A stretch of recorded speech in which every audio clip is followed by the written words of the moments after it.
Welcome in. It is Saturday. It is Edging a Win. We have soccer and football fans alike joining us today here on Edging a Win, the best soccer betting show in the entire YouTube arena. And honestly, we have four more best bets. It can't get worse than last week, can it, Ian? It cannot.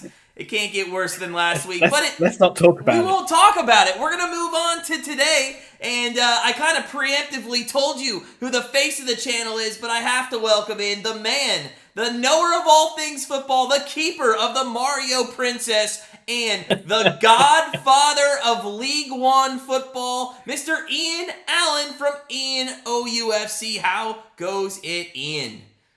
I am fantastic, Matt. Welcome to the arena, as Matt put it, everybody. If you're looking for your princess, she is in another castle. She's not in this one. But no, it's been great. A great week of football, some amazing games happening across the week, Champions League, playoffs. We'll talk about all of that stuff, what happened. It's a rare day in the UK where the sun's shining. That is rarer than anything that's going to happen today. So definitely going to go and enjoy that. But it should be another great day. We've got some great bets. Let's crack on with it. Yeah, let's get on with this fun show we got lined up for everybody. We won't take too much of your time before we get into Ian's three best bets. But and also, make sure you stick around to the end of our show today. I'm going for 5 straight weeks without losing an MLS bet. So don't forget, make sure you go ahead and hit that subscribe button so you get all of our soccer and football predictions each and every week. Also, check out our social media pages. That is on the screen right there. And go subscribe to Ian OUFC for everything football. If you see something in the football weekend matches that you want to talk about, maybe you want us to give you an opinion on, put that in the chat, and we're here for you. We're going to tell you what you should be betting and how you should be betting it. So without further ado, Mr. Ian Allen, take us away. I know you have 3 good bets today, and your first one involves what I believe is the best logo in all the Premier League. Oh, I'm curious. I think I know which one, but we'll let you spoil that in a little bit, Matt. But yes, bet number 1 is the Premier League, kicking off in just under an hour's time. So 10 a.m. Eastern Standard Time is Wolverhampton Wanderers versus Everton, and we are looking for the Wolves on the money line in this one. Look, it is a massive game for Everton. They are scrapping and battling for every single point they can get, but they're coming up against a Wolves side who are ridiculously strong at home. They've won 5 of their last 6 at Molineux. The only defeat they've had in that time has been to Leeds, where they had 2 red cards in that game. So there are some caveats to that one. But usually when Wolves win at home, they win 2-0 as well. So they're very good at stopping the opposition from scoring. Look, Lopetegui is the manager who's coming to Wolves and really saved them. They were bottom of the league at Christmas, and it's very rare that a side is bottom at Christmas and then stays up in the Premier League. So he's done an amazing job to not keep them safe, but keep them safe quite easily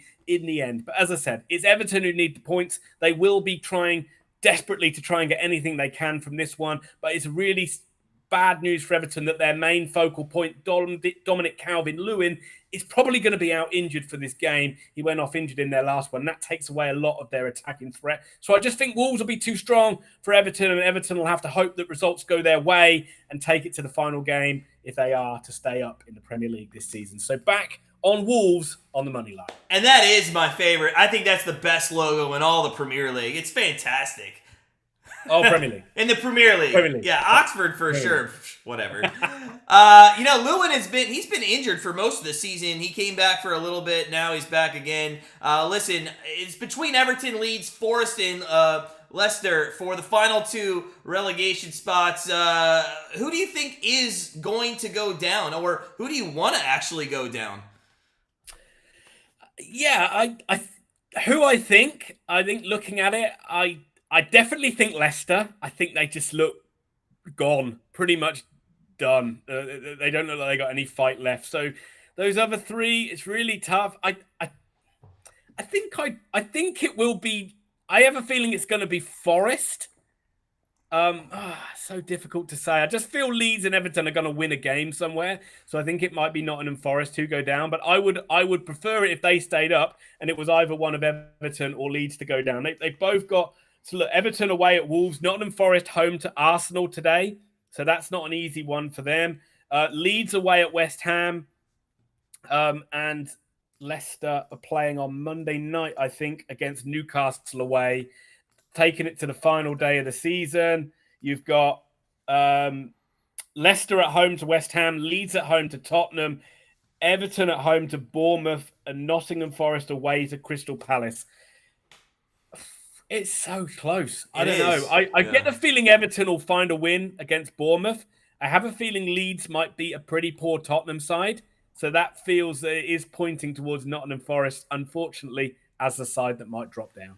I'm rooting for Everton to go down. I know it's probably not going to happen. You know, these big clubs, when they're put, with their backs against the wall, I just think they come out fighting. Everton, though, I think it'd kind of be interesting to see them go down to the championship. If just off the top of your head, when's the last time a club that big, Ian, has gone down?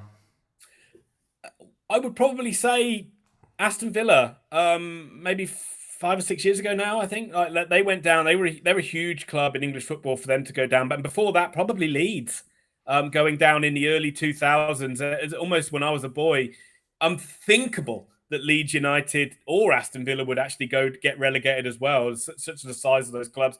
And really, Everton are that sort of similar stature, so it would be weird to not see them in the Premier League. Yeah, I hate to correct you, Ian, but I think it's just Villa. Definitely not Aston, as you normally call them. All right, so hey, I like it. I like Wolves on the money line against Everton. That would actually, help me out seeing Everton go down. That would be a good result for them to get relegated. But listen, I want to go to one of my favorite leagues here, and that is the Bundesliga. I know we got a good one that involves one of the top two teams who are fighting still, maybe, for a championship in the German league.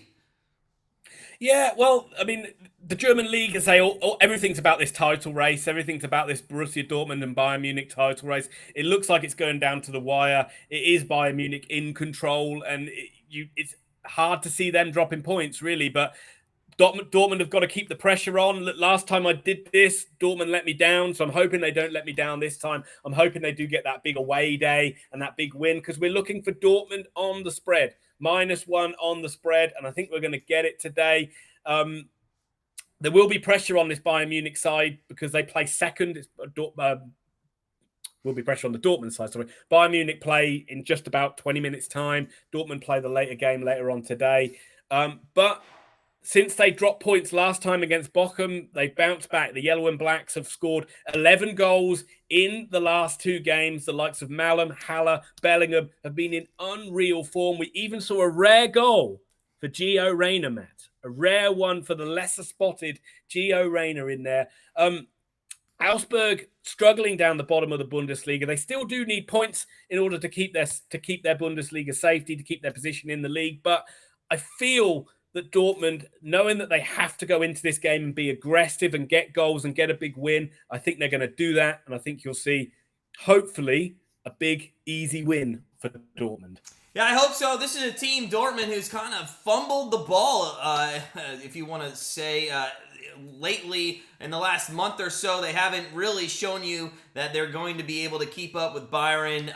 But around Dortmund, or outside the title race, it's a lot of talk about Jude Bellingham. Ian, as Bellingham is the most exciting young English talent, even though he could get England a win against the U.S. in the World Cup. He just could not get it, and honestly, that is because the U.S. is probably one of the best World Cup soccer teams ever. I know you're very interested in this guy. Will he be in Dortmund next season, or maybe do you see him going to a Premier League team? What a low blow that is. What a cheap shot. Hey, I'm just saying. I'm watching Harry Kane today, and he's still putting balls over the net. I don't know.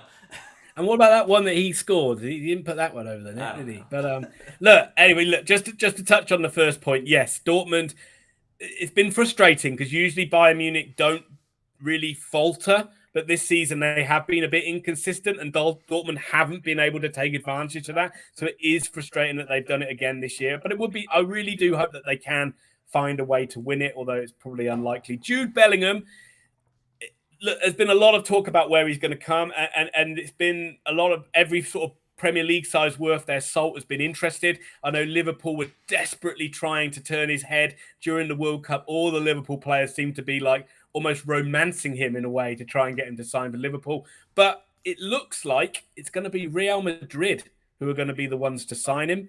They've put the ones who've tabled a bid, I believing him to be around the region of 100 million euro or pounds, which is a huge offer, but he is worth it. He is an extremely talented young player. He's only young. He's only going to get better.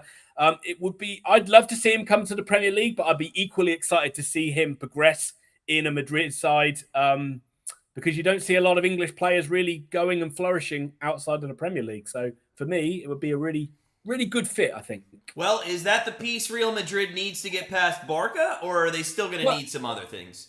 Yeah, well, they need some freshening up in that midfield. You've got a midfield, I mean, the likes of Luka Modric. You saw that against Man City, the likes of Luka Modric. The age kind of caught up for him a little bit. They need to replace him. He would be a perfect fit to come in and just freshen things up and add a bit of youthful enthusiasm to that Madrid side, which does need some changes. And so I think that's going to be where he's going to go. And then after that, he probably will come to the Premier League. Yeah, I like it. I like it. Dortmund on the spread. JD, good morning to you in the chat. He says he can't believe the Guardians blew it last night. I won't even get into that because that will take over the entire show as they were up 5 runs. We're not even going to get into that. But JD says JD's a bit of a savant, isn't he? He is. He said he's got to play for us today, and he says his only play this morning is Everton under 2.5. So Wolves, Everton under 2.5. What do you think about that, Ian? I think that's a really smart play. I was tempted to do that one myself, just because, as what I talked about, Wolves don't give away many goals. Everton are probably going to be likely to try and keep the game tight as well. So, and who are we to argue with JD after he gave us that proper great winner in the Scottish game? Yeah, the Scottish game, good under there. JD will. I'll throw some pennies on that for sure. More than a penny, some pizza money for sure.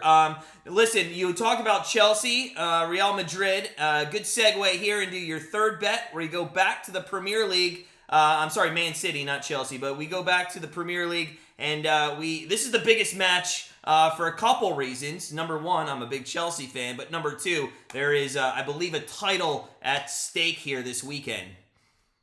Yes, and I'm going to correct your slip up there. You said Chelsea versus Real Madrid. You wish. I said, I corrected myself. I said Man City.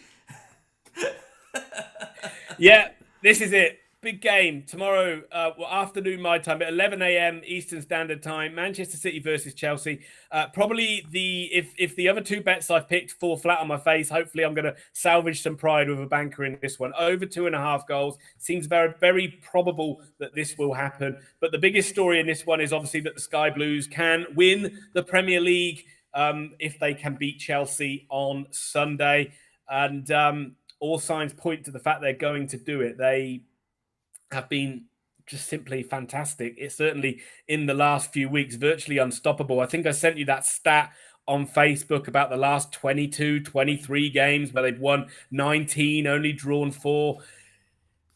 Yeah, and in years gone by, this probably would have been a close contest as well, but Chelsea have been so poor this season. It's just difficult to see them going up to the Etihad and putting in any type of resistance, really. You just feel that Man City are going to be big winners in this one. They're going to get the job done. They're going to win that 3rd Premier League title in a row. I think it's like 5th in the last 6 years as well, backing up that huge win they had over Real Madrid in the Champions League.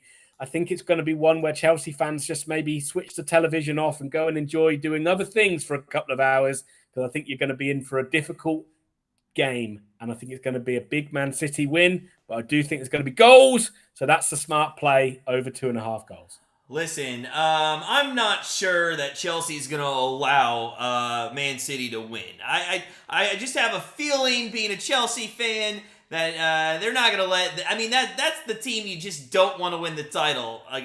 Let win the title against you, but who knows? A couple things here, Ian, that I need clarification on. Will City, if they do win the title in the league, and they are most likely going to, will they win the treble? And that is not a musical note award, I believe. I believe that's something else. Explain that. And number two, it has been a horrible season as a Chelsea fan. It has been downright awful. I've stopped watching them. I think I stopped after Bournemouth beat them at home.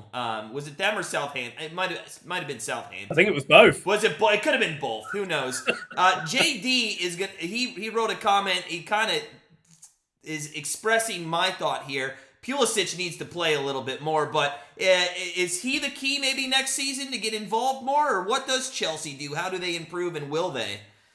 Well, we'll get to Chelsea in a little bit because they have already made a big change for next season in managerial position, which we'll talk about. But look, the Man City thing about them winning the treble, that will be winning the Premier League, winning the Champions League, and winning the FA Cup as well.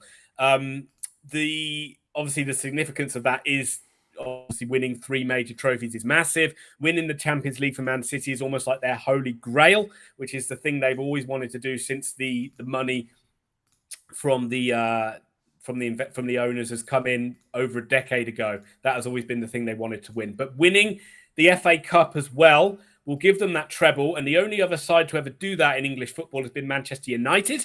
So Manchester United are obviously City's biggest rivals. So that will equal what Manchester United have done. And Manchester United always like to remind every team that they are the only team to have ever done that. So they would hate to do that. And also, Man City will be playing Manchester United in the FA Cup final. So it will almost be a double whammy if they can get that job done. But for Chelsea, look, I think that they've made a great managerial appointment that has been finalised this week, and that is Maurizio Pochettino coming in to manage the club.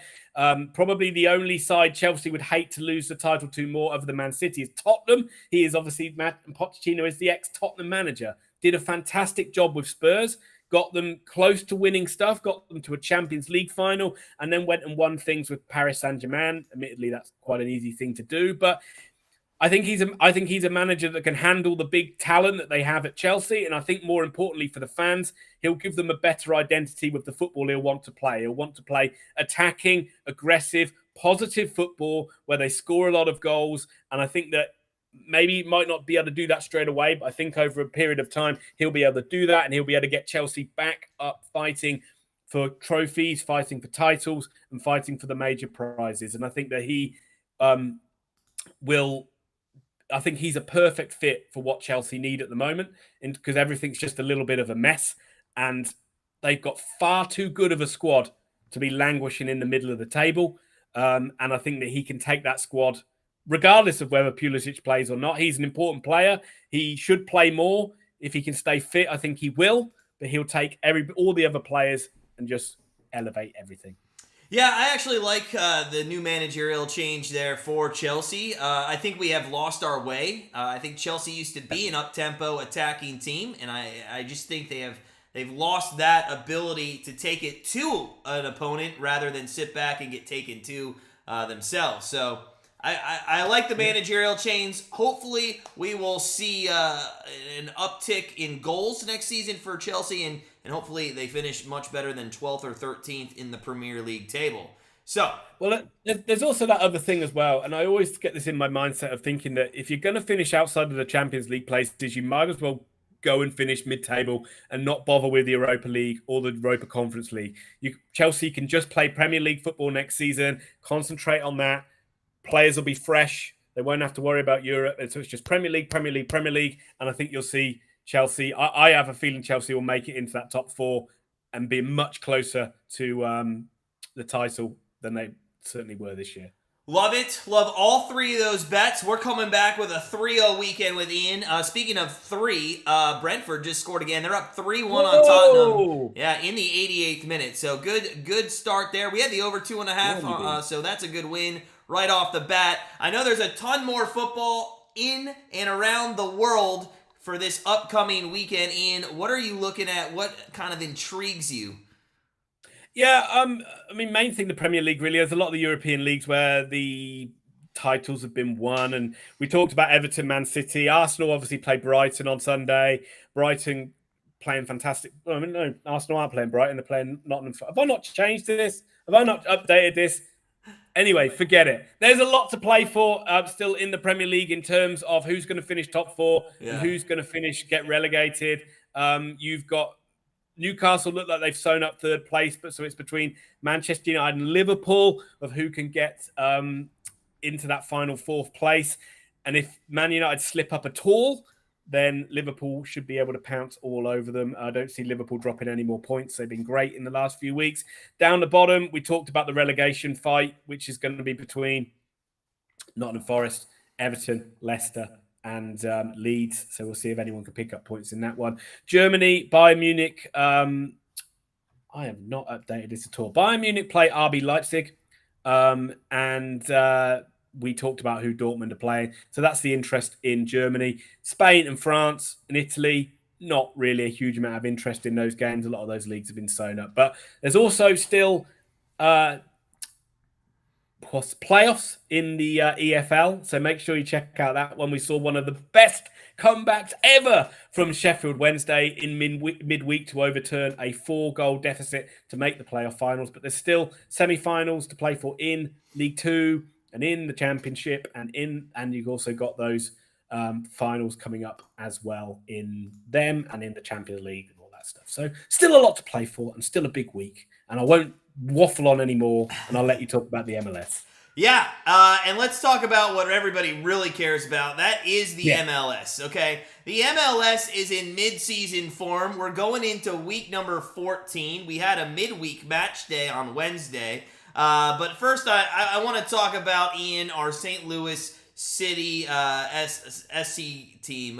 Listen, they don't look good. They don't look good at the moment. Now, they've only dropped down to 4th place in the Western Conference, but we look like a completely different team without Klaus on the pitch. We dropped another game to the Chicago Fire last week, which was one of the worst teams in the MLS, and now, quite honestly, I am scared to play a horrible side in Sporting KC this week at home. Klaus, again, going to be out this week. I read an article. He said he's looking better. He's on pace to come back. I don't know what that means. I feel like he's going to be out for another month. Ian, any thoughts on how St. Louis City and what they can do to tread water without Klaus back? I know you had the opportunity to watch last week. What did you think about our offense? Yeah, I think you summed it up pretty well. They look flat. Some of the build-up play is pretty good, and they're pretty good player. Definitely can see you got a lot of good technical players, good at passing the ball around. But when it comes to finding that killer pass, that killer touch, it just seems like there's a lack of confidence in front of goal. And coupled with that, the mistakes seem to be creeping in at the back a little bit. But I think also as well, you've got to put into perspective that this is still a new side. This is still playing in their first season. It's only been really 8-9 games that they've been together as a unit. So I think they're still learning about how to play gel as a unit together. They've had a great start. They've come back to earth a little bit now. I was a little bit disappointed that they didn't try a different tactic against Chicago when they were a goal down. I thought they were quite passive, chasing the game. And I'd like to see them maybe kind of mix it up a little bit more going forward, maybe play a different formation or something like that. But hopefully they can get back to winning ways. And nice game. I would say a game they will be looking to win today against a pretty weak Sporting Kansas side. Hopefully they can just get back to winning ways and get a positive result. Yeah, they've looked bad. Klaus, to me, he is that midfielder. I think he plays forward, but he's that true midfielder that kind of, he's the guy, if you watch Ted Lasso, he's the Jamie Tart of the team who's in the middle and gets it out to everybody else. I mean, again, he's a focal point of the side, and you see they're not the only side that struggles when you lose your main player. And they just, but again, I just feel that maybe comes down to maybe management need to play a different style to try and mix it up a little bit. Yeah, I'd like to see Leuven and Stroud really maybe take over today. But hey, enough of St. Louis City. We'll get into more of them maybe later. But before we get into all of Week 14 of the MLS and my over bet of the week, I'm going for my 5th straight week without losing a bet.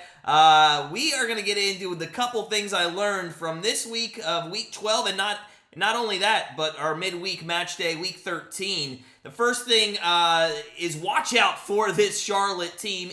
They're in their second year in the MLS. I mentioned it last week, Ian. This team might be for real. They have won 4 of their last 5 matches, or MLS matches, and they've won 6 of their last 7, which includes the U.S. Open Cup. Now, you can still get this team at 50-1 to win the MLS Cup this season. I might just take them on a flyer this season. That is great odds. I also want to talk about Miami. They can only be the best team that they are at home, but they're going to lose on the road always. They were on top of the world after beating the New England Revolution last Saturday, but then they lost to Nashville on the road, and now they sit 1-5 on the road, and I have a theory behind that. When these teams are coming to Miami, they're enjoying the nightlife much more, and they're going out, they're partying, they're coming on the pitch, and they're getting spanked by Miami. Now, I know we talked about Sporting KC, and I know you think they're one of the worst teams, but this team, they started 0-3-7 in their start of the season, their first 10 weeks. In the last 3 weeks, Ian, they have beaten Seattle on the road. They have won at home versus Minnesota, and on the road last week or midweek, they tied LAFC. Talk about flyers. This team is starting to come into some form. And if you want to talk about some pizza money, I'm going to throw $20 on them at 150-1 to win the cup. So I actually think St. Louis City is in trouble tonight versus that Sporting KC that has looked pretty good in the last couple weeks. So the question you ask yourself is, what are we looking forward here on match day number 14? Well, as I mentioned, I want to see what Charlotte does this week at home versus Nashville. They have a chance to shoot all the way up to 5th in the East. Can they make it 4 straight wins? What will New England do on the road at a surging Philadelphia team? Can they get back on form, or will that slide since they lost to Pittsburgh, that team from the USL, keep them on a path of failure? But the game that I'm really eyeing is my MLS over bet of the week. And that is going to be between the Portland Timbers and the Minnesota United. I'm taking over 2.5 goals with this one, and I'm going to go 5 straight weeks without a loss. I know I am, and I know you're second guessing me, because the last time I took the Minnesota United, they do not score many goals, and I am hoping that Portland takes over in this one. There are 2 things these 2 teams are right next to each other in the standings at 6th and 7th, but 75% of this bet is based off of that Portland's team is built off a high-octane, what you would compare to an NBA offensive style type of offense. On the pitch, they're up, they're down. There is no neutral or midfield possession. It's either in one of the 2 offensive halves. The Timbers, they're second in the West in goals per match at just about 3 or 4. Just about 3. And 4 of their last 6 games have gone over 2.5 goals. And if I haven't sold you yet, Ian, and I know you're a hard sell, in the last 6 games that these 2 teams have played in the MLS, the over has hit 66% of the time. So I like Portland. I like Minnesota over 2.5 today. I like those odds. Yeah, just a couple of things that I've looked at. You talked about Inter Miami. It looks like a bit of a Florida derby in there today. Inter Miami playing Orlando. I don't know how big of a rivalry this is, but the 2 sides that are not far apart. Cincinnati, Columbus. Cincinnati going pretty well. Yeah, that's Ohio derby there. Yeah, looking at how they play on their form. And Vancouver versus Seattle, Matt, reminds me of our cruise ship days for taking a leisurely cruise from Seattle up to Vancouver. It does, and out of the 3 of those, that is actually the biggest derby, even though they're in different countries. But they are massive, massive competitors, and those are usually very good games. So yeah, there's a lot going on in the MLS. I like the Cincinnati that you pointed out. New England's kind of faltered. Cincinnati's kind of taken that front spot there in the Eastern Conference. So will they stay there? Will New England? I think it's going to be a fun, exciting Eastern Conference. I think we're going to see Seattle and LAFC kind of pander out and take over the West. I'm just hoping St. Louis SC doesn't fall too far down and can make the playoffs after starting 5-0. do they? I mean, this might be something you don't know, or anything like that. But do they have like a transfer window or a transfer policy of like when you can sign players or recruit players, like they do in Europe in domestic football over here, where you have transfer windows where you can strengthen your squad and refresh it? Yeah, I think it's more of like a trade window, like a trade. But yeah, they Yeah. can always pick up teams. The interesting fact, and we'll get more into this as we get into the summer, but this year is the first year they're having an international in-season tournament with Mexico. So it's actually going to be a World Cup style tournament. And we'll get into more of that and how it works as we get closer. I think that starts at the end of July. But I know for that, I know people might be picking up some international players, maybe on break. It's right around the time, actually, of what I believe the preseason would be going on for, most of the bigger Premier League, Bundesliga, right before those August start dates. In fact, I don't know if you know this, but Wrexham is playing Man United in San Diego this summer. Did you know that? I did. Yes, they did a very good job of promoting that with ex-Man United legend Sir Alex Ferguson. Their marketing with Ryan Reynolds and Rog Mapaheny is absolutely superb. But is there any money in the Grandstand Betters budget to send me over to Tijuana or something like that to live coverage this tournament, Matt? I'm not sure Tijuana, although I could fly. I probably have enough budgeted money to take maybe the donkey from Tijuana and fly it out to you. So I don't know. Maybe I could do that for you. You now, don't want me alone with a donkey. I can't fly out the woman that goes with the donkey, but just the donkey itself. Ian, before we hop, just the donkey's fine. Before we hop off. I know the EFL is done, but I'm just wondering, out of anything on the telly this weekend, what do you fancy the most? What are you sitting down watching a full game this weekend? What is the peak of your interest? Yeah, well, the main ones for me are going to be the Championship playoffs. I think they are over this weekend. Just really so much at stake for those clubs. I think actually we've already got through to the final. It might not be till next weekend, but just to talk on it, you've got Coventry versus Luton is the final is happening next weekend. Sorry, but those two sides have been through ruin over the last 10 years or so. Luton dropped down to the National League. Coventry went down to League Two. Money through bad ownership nearly ruined these two clubs. It's fantastic to see them back up there with a chance to get into the Premier League. That's going to be a huge game.